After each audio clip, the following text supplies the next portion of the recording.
Assalamualaikum warahmatullahi wabarakatuh. Kembali lagi dengan saya, Indah Lianawati. Pada kesempatan kali ini, saya ingin membagikan aksi nyata saya pada pembelajaran kurikulum merdeka. Apa sih itu kurikulum? Kurikulum dapat diartikan sebagai titik awal sampai titik akhir pengalaman belajar murid. Kurikulum merupakan jantungnya pendidikan di sekolah.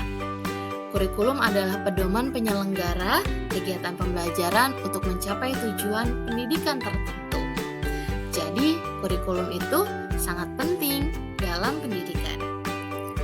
Sekarang, kita cari tahu yuk perubahan kurikulum selama 16 tahun terakhir.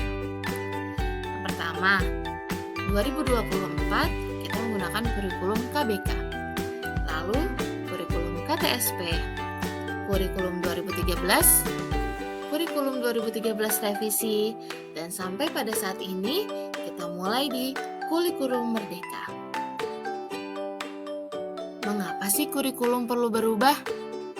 Ayo, menurut Bapak Ibu, mengapa kurikulum perlu berubah? Ya, betul. Kurikulum perlu berubah karena zaman ke zaman itu semakin canggih. Kita sebagai pendidik harus bisa mengikuti perkembangan zaman. Karena kalau kurikulum masih begitu-begitu saja, kita akan ketinggalan. Bahkan bisa jadi kita sudah tidak penting lagi. Karena anak-anak semakin mudah mengakses teknologi. Materi anak-anak bisa cari di internet. Makanya, datanglah ini kurikulum merdeka. Penerapan kurikulum merdeka yang ditetapkan oleh pemerintah pusat dapat diadaptasi oleh satuan pendidikan. Karena satuan pendidikan memahami betul bagaimana kondisi ekosistem di mana murid berada dan zaman bagaimana murid dididik agar kurikulum yang digunakan relevan dengan kebutuhan murid dan terwujudnya pembelajaran yang bermakna. Di kurikulum merdeka ini, kita benar-benar menerapkan pembelajaran yang sangat bermakna untuk para murid kita.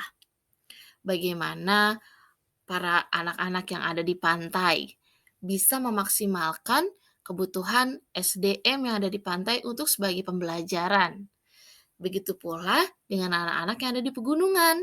Mereka bisa memaksimalkan kondisi ekosistem di sana untuk menjadi bahan pembelajaran, sehingga pembelajaran jauh lebih bermakna.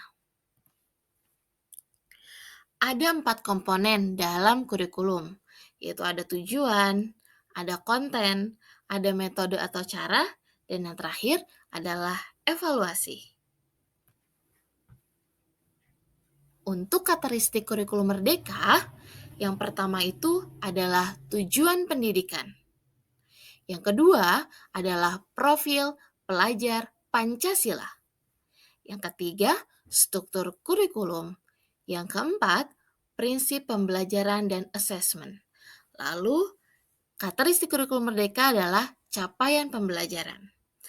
Nah, kalau dulu kita itu menggunakan kompetensi dasar, kompetensi inti. Nah, sekarang dilangkup dalam semua, yaitu dalam capaian pembelajaran. Di mana capaian pembelajaran ini adalah untuk mewujudkan profil-profil pelajar Pancasila. Pada fase kurikulum merdeka, ada 6 fase. Kita ada pada fase kurikulum merdeka.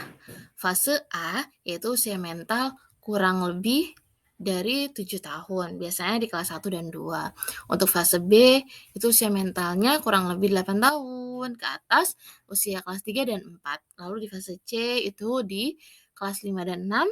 Di fase D itu biasanya di kelas 7 dan sampai dengan 9. Di fase E itu ada SMA dan SMK di kelas 10.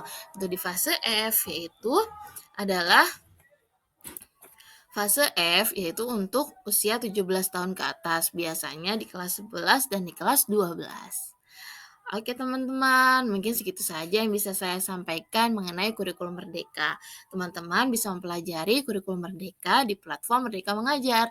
Di sana banyak informasi yang disampaikan dari pemerintah untuk kita lebih mengenal mengenai kurikulum Merdeka.